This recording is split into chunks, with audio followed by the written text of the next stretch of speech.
Going live. And we're live here with another episode of A Merry Heart. Sorry, it's taken a second to get back on here. Yeah, that's right. We have a special guest with us here today. Ladies and gentlemen, I would like to introduce you to Sam the Man. Yes. It's good to have Sam here with us. I'm going to turn this so that we can, there we go, just a little bit. We got to capture all of these children things in the back from Mrs. Parker's room here. Thank you, Mrs. Parker, for allowing us to use this without you even knowing it. What are you talking about? A couple of those pictures are mine. Right. I colored those myself. So just wanted to take a second to keep everybody up to date on what's going on here with A Merry Heart. Tomorrow, good night. Next Friday is going to be our last A Merry Heart episode. That'll be episode number 8. Yeah, it'll be for just a little while. And then we will return back probably in the fall with hopefully a new location, undisclosed as of right now, but it will be away from the bunker here. And then we will be having different guests, different things. And I've already had some folks give some great suggestions about what we can do for season 2 of A Merry Heart. So we'll go, we'll still keep it live. I think that allows it to be a little bit fresher that way. But that's the plan as of right now. And I did make a mention of last week, I think it was, about having different videos of kids saying some wild and crazy things. But just because of how time is allowed and how church is a little bit sparse right now because of what's going on, we were not able to do that. So instead, I had an even greater idea. Thus, my fantastic special guest here, Sam, is with us. That's right.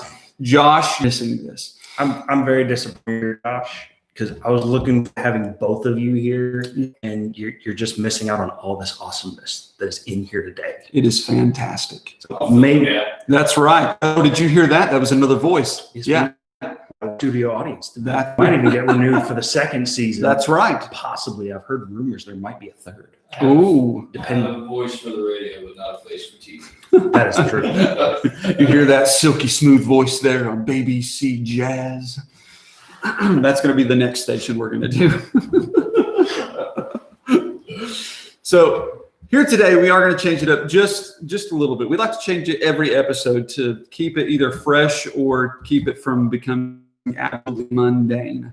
So today is we're still going to go with the children's edition, and I always do, Sam. Yes, of course. As we always do. We have the Holy Scriptures floating behind my head right here, and it seems to be Cain and Abel over here. You can't really see it, but right here in this area, that's blood.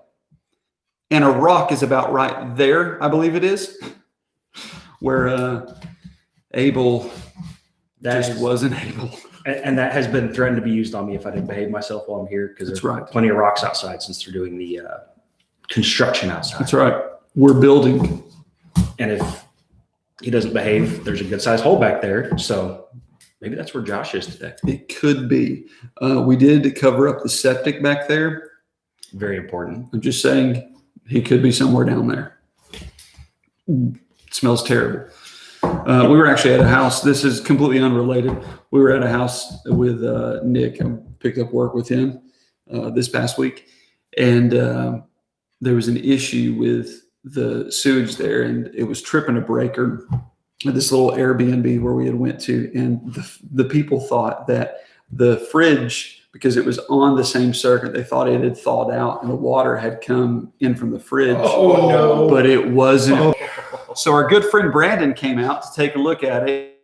He popped top on that outside, and it smelled like fresh roses. Yes. After it's been through an elephant's intestines. It was terrible. We were all dry heaving around there. But that's where Josh is right now. He's underneath our septic here at the church. That's right. Of 10, 15, 18 years of sewage piled on him. So, Josh, you're a good man. You were a good man. You will be missed. Please shower before we enter. Right. Yeah, right. With Children's Edition, I wanted to have a special guest that we could talk with kids in general and just the crazy things they say. So, Sam, you have how many children? 3 girls. 3 girls. One that seems to kind of run the church because she has pastor tied around her finger. Very true. And she's the youngest one. And the bossiest. Yeah, and the bossiest. But we wouldn't tell her that. No. Never. Because she doesn't have that personality where if you tell her, she's not going to run the roost. So, a short story to solidify this. Yesterday, we were in the girls' room. I was with Amber trying to help her get some of the clothes situated. Reese came in and looked at me and said, Uncle John, are you doing my clothes? Yes, ma'am. So you work for me? I said, I do. Yes. I said, so are you going to pay me? She thought about it for a moment and said, all right. Dollars. Yes. That's right. Oh, man. So, in that same vein of things, Sam is going to tell us a story about one of his lovely girls picking flowers here at the church. I think the folks need to hear. Yes. So my oldest Sarah, who is now 9, she was 8 at the time, went outside back behind the church and was picking flowers. Came up and told Pastor, here, I have this for you. You can have this pretty flower. And as soon as he took it, she goes, you now owe me $6. And Pastor, of course, did not pay right away. He had to wait. So she charged him interest. And when they came over to our house, she brought it back. That's a great profit. That's a wonderful profit. I want to get into that business. Yes. I've tried using that marketing scheme for me, but it just hasn't worked out It yet. doesn't do it. You know why? Because Sarah isn't the boss of your company. No, She needs to be. She is. I've told Pastor every Sunday he needs to just have Sarah and Reese go around holding the offering plate, and we can be able to finance the church from now until Pastor is long gone. That's right. You know, Reese isn't going to move until she gets $1 on that plate. She won't move, and then Sarah will just keep going. Come on, there's more. I've seen more in your wallet. Put it in. Yeah. Is that a 50 right there? Are you going to hold on to that, or do you want to put this in the? Yeah, let's go ahead and put that in the plate. Yeah. Let's put that one there. Yes. Yeah. Thank you. Let's move on. Oh yeah. So that's just a couple of things from the lovely House of Sam. There's plenty more. So let me ask you, Sam, have you guys been to a church where something absolutely crazy has happened with your children? Vomit, the whole 9 yards in the middle of the service. In the middle of the service, we went into the service, and I was sitting there holding her, and all of a sudden felt something very warm go up her back. Only to find out when I went to change her, she had completely blown out the back of her diaper all the way up the top. And not only was it on her clothes, it was all over my hands because apparently her stomach was upset. I think that's about it. So just a fun story here about Preacher. He's not in here, so I can tell this. And it looks like we're still at an unstable connection. Wait for it.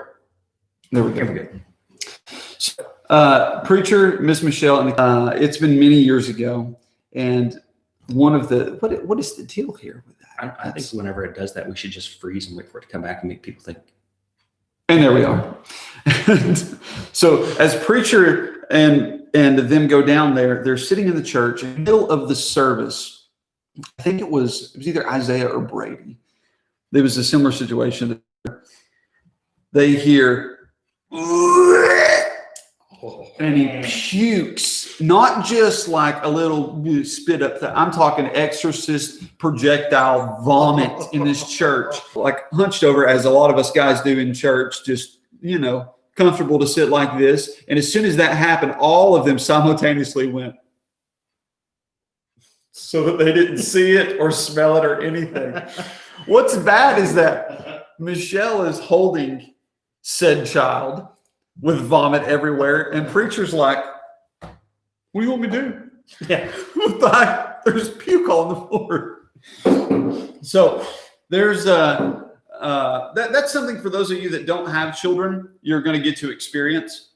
Josh had said something, I think on episode 1 of A Merry Heart. He heard Chris Wilcox talk about the crazy things that his daughter Eliza and his son Ezra say. And he said, I can't wait to have children. And I'm thinking, you have no idea. You have no clue whatsoever. Yeah. So Finn is now, he'll be 2 next month. And he's just getting to the point now to where he's really starting to copy us and mimic not just what we say, but what we do. And it has been so funny, especially like the past week or so. Carolyn will look at him after he does something and look right at me and be like, you taught him this. This is your fault. Story messaged me and told me about one of the times that I completely forgot about, that Natalie was sitting up during the little pastor's palace part of the service, and apparently did not like the way her pantyhose were feeling. And so, being Natalie, We understand. It was about, I think, she wants it to be. And then you had, whenever we were doing the car services a couple weeks ago, and he was Natalie's, we're sitting in the car, windows are rolled up because it's raining outside. All of a sudden looks at us and goes, I farted. And about 10 seconds later, it hits us, and we had to crack the windows. It's just pouring down rain outside. Yeah, there's sometimes it's not quiet either, but thankfully the keys are padded. Gosh. Squeak it out during the singing. Right. Yeah. I've done that a time or two. The old church squeaker right there. Oh my goodness, that's so great. So there's a couple things that I've learned over the years. Even before we had Finn, I was always aware that kids, they just say what they see, they say what they think without any hesitation. Just boom, it's there. And I love that, because I feel like once you get to like 13, 14, 15, you really start to lose a lot of that. Not everybody. Some people carry it on for the rest of their life, but Like Sam here. yeah, that's right. Yes. That's why we are great friends here. Absolutely. Going to say, especially when they get in front of a group of people, and it's something completely innocent that just sounds horrible. Very true. Yes. Very true. Yeah. And especially when it's in front of the whole church. Right. So that's like, once you reach that age to where you're becoming a little more self-conscious of what you're saying and how you look and all this other stuff, something happens. You lose that innocence of just being straightforward with people. And a lot of folks lose that. And with all A Merry Heart episodes, we try to end it on a good of things. And I think this is a good way to end this, is that you get to that age, you lose some of that. In some people, 20, 30 years, a lot of time, or the rest of their life, without coming to the realization of that. You know, the Lord was very adamant about saying, suffer the little children to come. He loved that innocence to innocence of understanding the gospel and just the simplicity of it. And what's so great about that childlike faith of things is that there's somebody that's there that they can relate to, and somebody that's there that has that an impression on them. But throughout that, you begin to lose some of that innocence and lose some of that straightforwardness. And just within the past 5 or 6 months, with things that the Lord has done through our life, we've begun to take a step back at, okay, well, why can't we be this straightforward again? With the whole COVID-19 thing happening, with the riots and everything, it's caused people to self-reflect. Yeah. And why? Because you're stuck inside for weeks on end, and you're having to deal with yourself. You're having to deal with your family. And you know what I've learned throughout all this, from a bunch of people, a bunch of conversations, they're trying to regroup. They're looking back at that child faith, that childlike innocence of, hey, let's just go right to the chase. And I feel like more people should be more like that. Yeah, because it makes it a lot better having that communication with people, just being able to be straightforward and honest. Yeah, absolutely. Absolutely. Wonderful. We have a peeker at the window. Yeah. Pastor's finally decided to join us. He was supposed to be here with us, but decided he would rather talk with my dad instead of in the broadcast. Yeah. So I had to kind of pinch hit for him today. That's right. Come on in. The water is fine. All right. How are you? We're informing everybody about how Reese kind of rules the roost here and has kind of free reign whenever she's around here. That's true. I just sort of facilitate pastor's pals. She's the lead, Right. the lead duck. So And every Sunday she comes out of your office holding something different that you've given her. We're just waiting for her to push your desk out there one day. that'll be all right. Excuse for me to get a new desk. It's very true. Get rid of the Dollywood desk. My partner in crime. Reese. Yes, very much. All right, we'll end it on this note. Thank you, preacher.